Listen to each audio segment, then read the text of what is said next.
ملک پاکستان میں اور ہندوستان میں اور یورپ میں یہ عام بات ہے کہ ایک شادی شدہ آدمی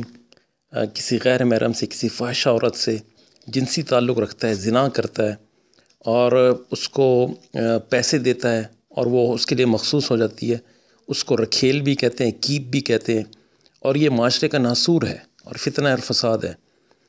اس دور میں جنگی قیدی لڑکیوں کو زنا اور فحاشی کے اڈے چلانے سے بچانے کے لیے اور ان کو ایک اسلامی سوسائٹی کا ممبر بنانے کے لیے ایک شرعی اور قانونی حیثیت دے کر اس گناہ سے دور رکھا گیا، اس گناہ کو، اس فتنے کو ختم کیا گیا. یہ آج کے نام نہاد پڑھے لکھے سو کال پڑھے لکھے لوگوں کو اس پہ اعتراض ہوتا ہے، جبکہ یہ کیپ اور یہ رکھیل پیسے لے کر اپنا جسم فروخت کرتی ہیں. اور آج جس وقت میں یہ ریکارڈنگ کروا رہا ہوں، آج بھی اس ملک پاکستان میں اور یورپ میں اور ہندوستان میں کئی لوگ اس گناہ میں ملوث ہیں اور ملوث ہو رہے ہوں گے. جبکہ کنیز، لونڈی یا باندی یہ باقاعدہ اعلان کے بعد صرف ایک شخص کے حوالے کی جاتی تھی، اور وہ بھی اس کو وائف کا اسٹیٹس ملتا تھا، اور وہ اس کا شوہر ہوتا تھا. اس کی اولاد، اس کے نان نفقے کا خیال رکھنا، ان کے کھانے پینے کا، کپڑوں کا خیال رکھنا، ان کی وراثت میں ان کا حصہ، وہ سارا ایک فیملی کے ممبر جیسا ہوتا تھا. اور جیسے اپنے نکاح کے بعد بیوی کے حقوق ہوتے ہیں، ویسے حقوق اس کنیز یا باندی کے بھی ہوتے تھے، اور یہ ایک شرعی اور قانونی رشتہ نبھایا جاتا تھا. یہ اسلام ہی تھا جس نے غلامی کو ختم کیا اور بہت سے گناہوں کا کفارہ اس میں بھی، جیسے قتل ہے، روزہ توڑ دینا ہے، قسم توڑ دینا ہے، وعدہ توڑ دینا ہے، وعدہ خلافی کرنا ہے، ان کے کفارے میں بھی غلام آزاد کرنے کی شرط رکھی کہ اگر ان کا کفارہ دینا ہے تو پہلے یہ ہوتا تھا کہ غلام آزاد کریں، پھر وہ کھانا مسکین کو کھلائیں، پھر وہ روزے رکھیں. تو یہ تو اسلام پروموٹ کرتا ہے اس چیز کو کہ یہ غلامی ختم ہو، اور ایسا کر کے دکھایا ہے اسلام نے.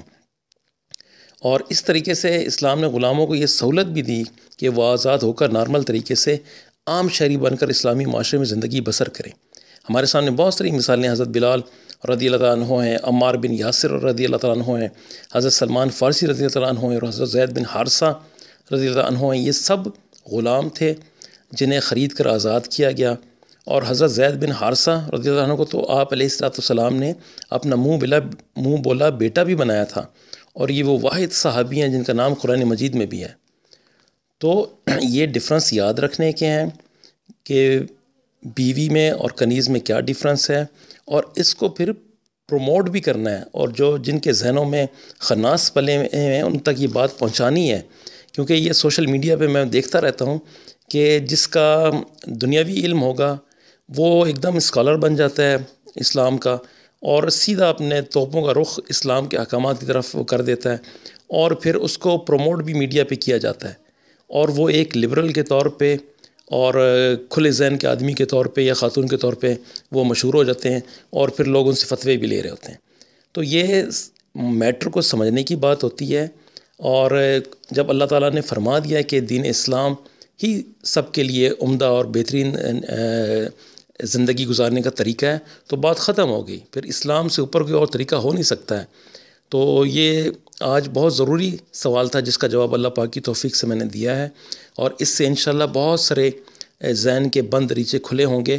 اور کافی سسٹرز کو اور بردرز کو جو میرے دوسرے گروپ میں ہیں